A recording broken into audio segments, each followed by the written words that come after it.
535D를 타시는 분들한테 관리에 대한 꿀팁이라던가 뭐 이런 거 좀 조심하시면 그래도 오래 타실 수 있다. 네네네. 그런 것들이 혹시 있을까요? 있죠. 자, 오래된 차들에 대한 관리하는 방법은 그렇게 어렵진 않아요. 매달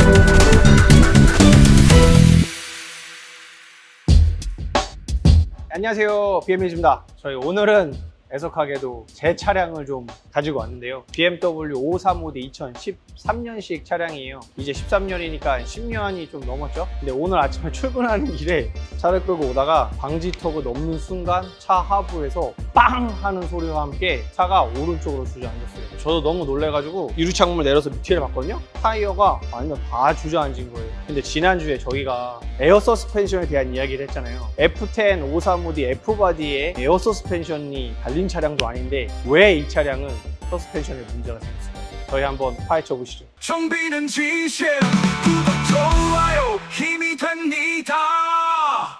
저희가 이제 차량을 좀 올려서 왜 그랬는지를 볼 건데요. 아주 간단합니다. 이게 그냥 부러졌어. 이 녀석은 지금 위쪽으로 붙어서 들어가줘야 되는 부품인데요. 스프링이 아예 그냥 반동가위가 나버렸어요. 잠깐만, 저 뭐야? 옆으로 탑변이 떨어졌나 보네? 탑변이?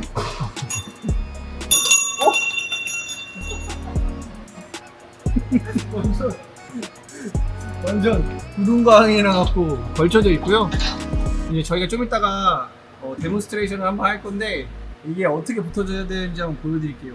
봐보, 이거 좀 타이어도 막 다 쓸려가지고 지금 이게 타이어가 떠오라.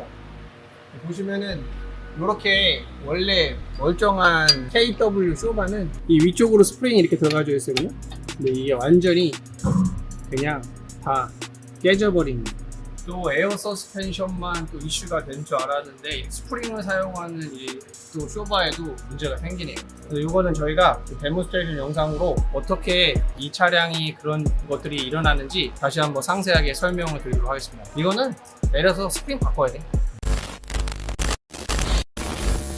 저희가 차량에서 쇼바의 이상을 봤는데요. 그렇다면 왜 이런 증상들이 일어나고 그걸 어떻게 좀 방지할 수 있는지에 대한 걸 좀 보려고 하는데요. 차가 장착되어져 있는 스프링은 KW 스프링이고요. 저희가 다른 차에서 소음 나는 것 때문에 좀 탈거하는 부품이 있는데 그 부품을 좀 보여줄게요. 이 녀석들도 이렇게 녹이 났거든요. 보시면 이 부분들에 다 녹이 들어가서 이런 현상들이 일어나는 건데, 이게 지금 이 차에는 지금 튜닝되어져 있는 흔히 말하는 이제 다운 스프링 을 장착을 해놓은 건데, 요 같은 문제가 사실은 지난주에 작업했었던 535D 차량에서 F10 바디인데 520D, 535D 다 망라하고 똑같은 상태거든요. 그래서 요 스프링들도 마찬가지로 이렇게 붙어져 있는 건데, 이게 위아래로 움직이면서 부식으로 인해서 여기가 딱 부러진 거예요. 근데 요 부식이 왜 일어나냐면, 디스크도 준비했는데 이 디스크도 보시면 그냥 공기 중에 내주면 많이 산화가 돼서 녹이 막 발생해요. 그래서 중고차를 구입하러 가서서 보시면 오래 세워져 있는 차들의 대부분의 디스크에 녹이 많이 발생된 거를 보실 거예요. 근데 이건 너무나 자연스러운 현상이거든요. 그래서 이 철로 만들어졌기 때문에 이 철이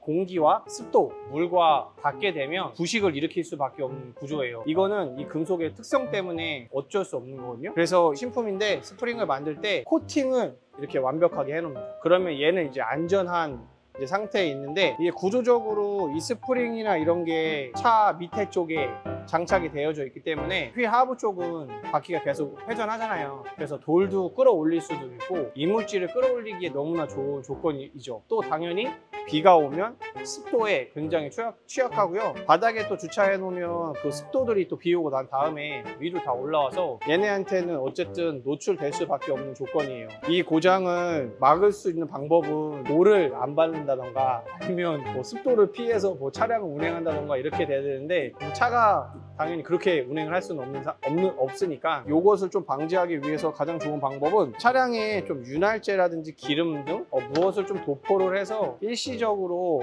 거기에 유막 같은 걸 씌워놔서 외부에서 공기나 혹은 습도가 들어오는 걸 좀 차단하는 방법이 제일 좋을 것 같아요. 근데 이것도 다 생각해보면 지금 시간이 다 10년은 넘은 차량들이죠. 대부분은. 디스크는 뭐 10년은 안 됐지만 이렇게 연식이 있는 차량에서 주로 발생합니다.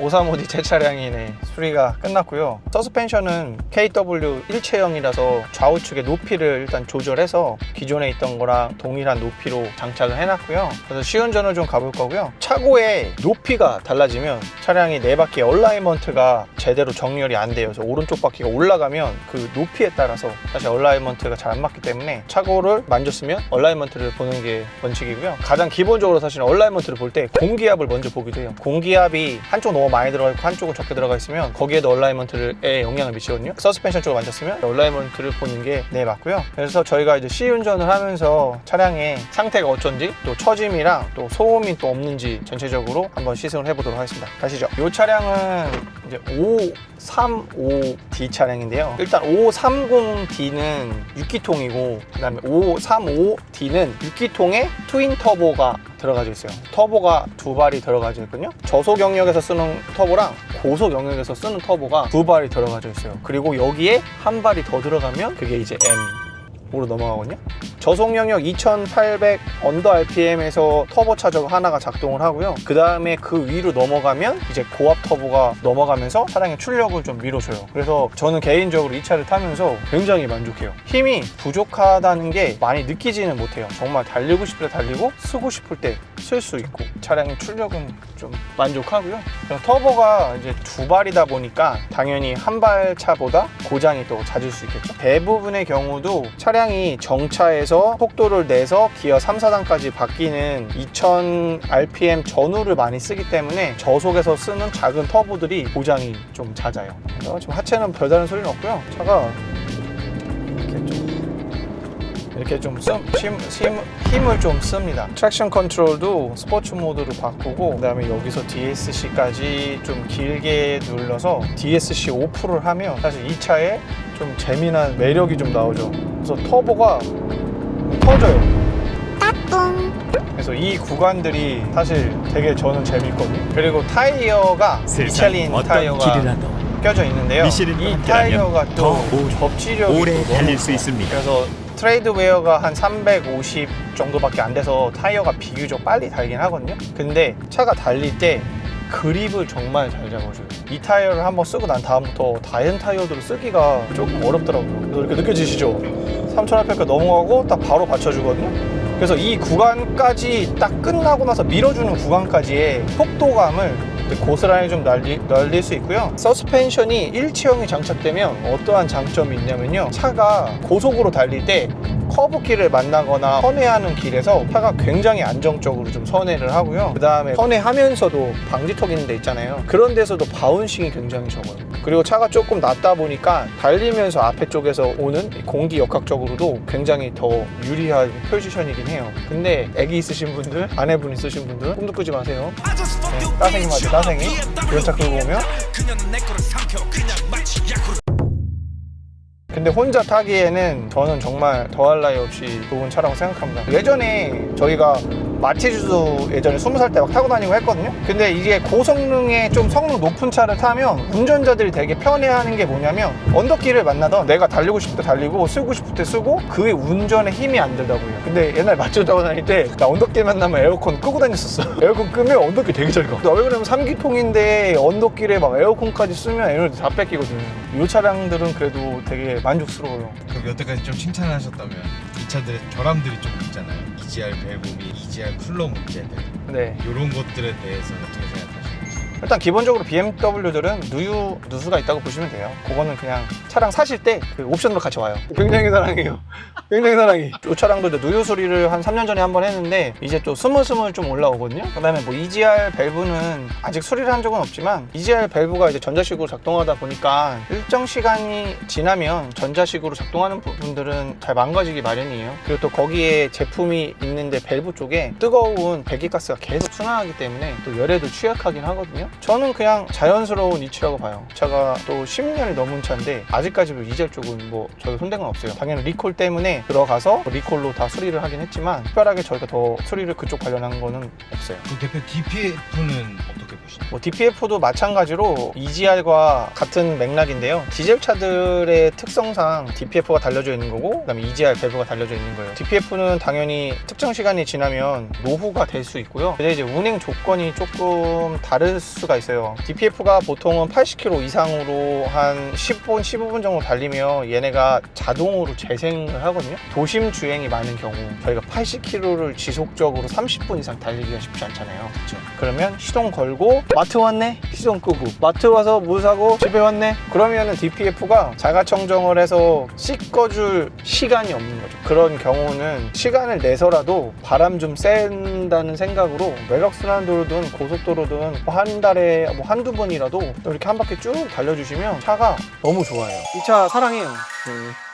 얼마 전에도 저희 이제 한 차량 하나 들어왔는데 DPF 클리닝을 해야 되지 않냐라고 이제 얘기를 해주셔서 저희가 진단기를 꽂아서 데이터를 봤더니 2헥토파스칼인가 나왔어요. 굉장히 낮은 거거든요. 그런 차량들은 사실 DPF를 굳이 클리닝을 할 필요는 없어요. 데이터에 의거해서 자동차가 작동되기 때문에 그 데이터를 잘 들여다보면 이 차량의 수리가 필요한지 필요하지 않은지 사실 알 수 있는 거죠.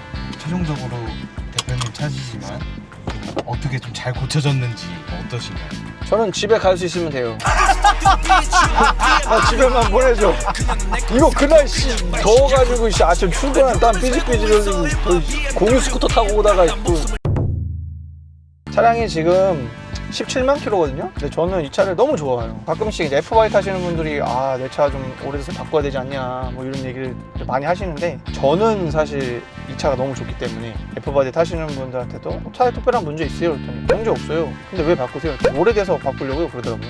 저는 이제 이 차가 불편한 게 딱 하나 있다고 하면 원래는 불편하지 않았지만 G바디를 타보면서 그 반자율 이제 주행을 하거든요. 장거리 운전을 해보니까 너무 편해요. 근데 이 차는 그냥 110km에 맞춰놓으면 앞에 차가 있던 말던 때려박던 말던 110km로 가버린다는 거예요. 그게 좀 답답해요. 그래서 장거리 갈 때는 다리가 조금 피로하다라는 생각이 들더라고요. 근데 저는 이 차를 너무 좋아해요. 마지막 질문을 하나 드리자면 대표님은 언제든지 타시다가 차가 만약에 하자가 생겼다 그러면 고칠 수 있는 능력이 되시잖아요. 그렇죠.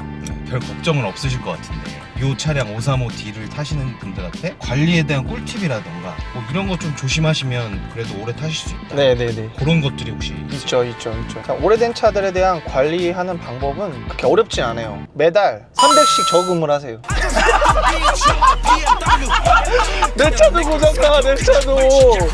이제 알터네이터 나갈까봐 이제 주행거리가 많아서 시간 되면 터져요. 어쩔 수 없습니다. 기계의 숙명이에요. 그걸 주행거리에 맞춰서 멀쩡한 부품을 갈아야 돼요. 그렇지 않고서는 이 차가 멀쩡하리라고는 장담을 할 수는 없습니다. 그래서 중고차 사실 때 팁을 드리자면 수리가 많이 되져 있는 차를 사시면 좋아요. 그만큼 손을 대놨다는 건 그 후에 손을 댈 일이 없다는 거거든요. 그래서 많이 수리한 차가 굉장히 좋은 차고요. 그래서 피해 나갈 수 있는 방법은 사실 없어요. 피해가지 마세요. 정비사도 겪고 있습니다.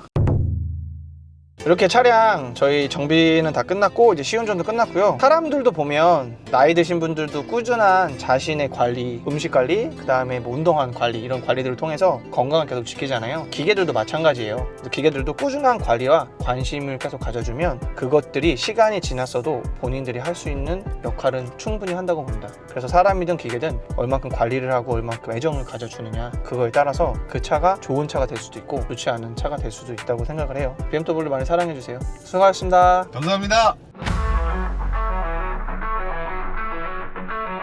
Being 열정이 시작했다